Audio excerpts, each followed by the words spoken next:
Hey Majors, so I'd like to start off with a little biology lesson. When a species finds itself living on an island, it can start to evolve in strange ways based on the different pressures applied by the new environment. This is called island syndrome, and while it can manifest in a lot of ways, the biggest driving force is often a lack of predators. For example, the dodo lost its ability to fly since there was nothing to flee from. The St. Kilda field mouse got twice as big since it no longer had to hide. And with no one around to bully them, the Sardinians started putting maggots in their cheese. Meet Kazumartsu, literal translation, rotten cheese. It's made by taking a perfectly good wheel of pecorino and letting a special type of fly lay eggs in it. The fly babies then work to partially digest the cheese, rendering it goopy and wet and maybe quite tasty and worm-filled. Now, cheese as a concept is already quite suspect. It's clotted milk that you fill with bacteria and mold and let sit for a while. But cheese is safe and delicious. Cheese is my friend. I trust cheese. So my guard would be down around Kazumartsu. I've learned to look past a cheese's childhood. Strange upbringings are what give them their character.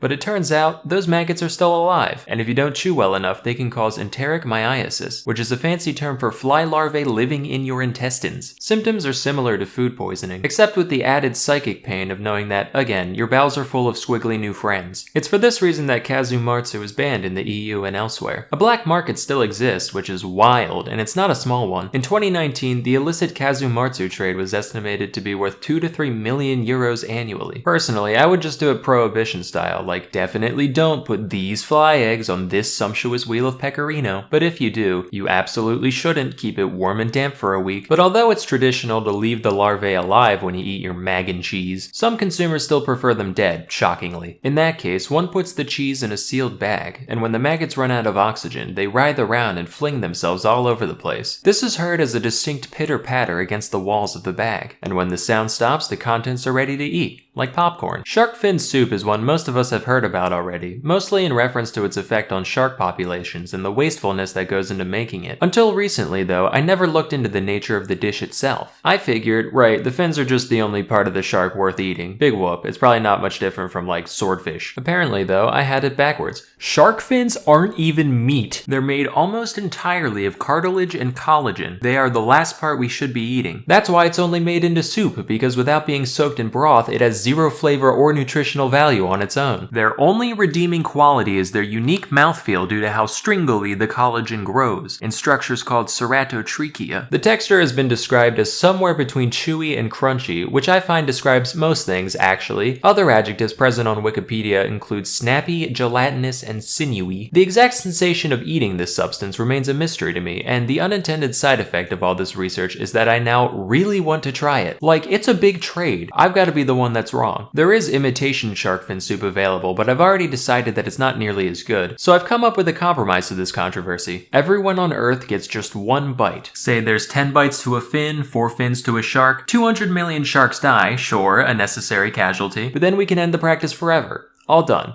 You can finally rest, Mr. Ming. Come here, baby. Aww. Aki. What? Aki. Where? Aki. The aki is a fruit originally from West Africa, which is most commonly associated with Jamaican cuisine, where it appears in such dishes as aki and saltfish. These alien kidneys here are called the arils, and they're the only part of the fruit that's actually eaten. The flavor is on the savory side, being described as kinda nutty or bean-like. What makes the aki controversial, though, is the effects it can cause when prepared improperly. If the arils are allowed to completely ripen, they're harmless, but if you eat them too early, or don't thoroughly clean off all the non-aril stuff, they can cause Jamaican vomiting sickness. This disease doesn't sound real. It sounds like it belongs next to Eastern sweats and Tangerian bone grindings, but that's actually an official term, and as for symptoms, it does what it says on the tin. Plus maybe death. While aki-based products aren't outright illegal in the United States, they are very tightly regulated, and the raw fruit itself cannot be imported. So if you're American and want to try it, your options are fully cooked canned aki or going to Florida where a few people grow it domestically. Next we have bird's nest soup. This is another one that I've vaguely heard of, and for years I just assumed the name was a playful metaphor like ants on a log or shit on a shingle. Turns out, nope, this dish contains an actual bird nest. Not like a pile of twigs like I was picturing, but rather a specific type of nest only made by certain species of swiftlets. These nests are mostly made out of mucins, which are a set of proteins that, among other things, serve to thicken all those wonderful secretions our bodies make. There's a little bit in human saliva, a little bit more in mucus, and in swiftlet saliva, look out, pal. So all the swiftlet does is it finds a nice wall, starts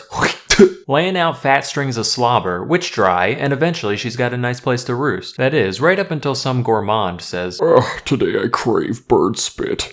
You can keep the eggs though. And they then reconstitute it back into its original gelatinous texture. Unfortunately, these nests can't enter the US since, believe it or not, eating bird saliva is a great way to catch bird flu. And now the time has come to speak of the ortolan. The ortolan is a kind of bunting, which is a sort of passerine, which is a type of bird.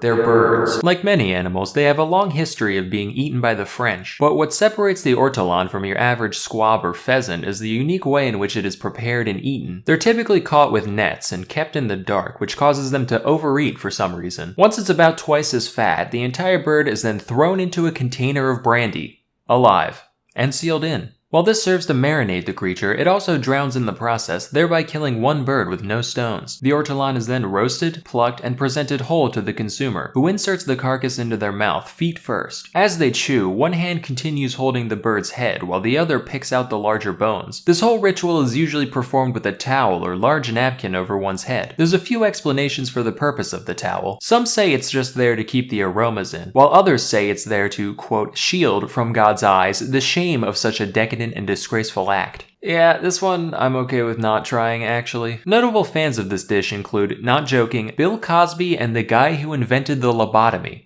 To be part of that social club. Our mission is to eat birds whole and then make people not remember things. Killing ortolans was banned across the EU in 2007, not for any ethical reason, but because French people did this so much that the entire ortolan population was threatened. Thankfully, as of 2018, their conservation status is under least concern, so hopefully the French can get back to it soon. Anyway, that's all I have for today. Till next time, I'm Salmonella, and thank you for watching.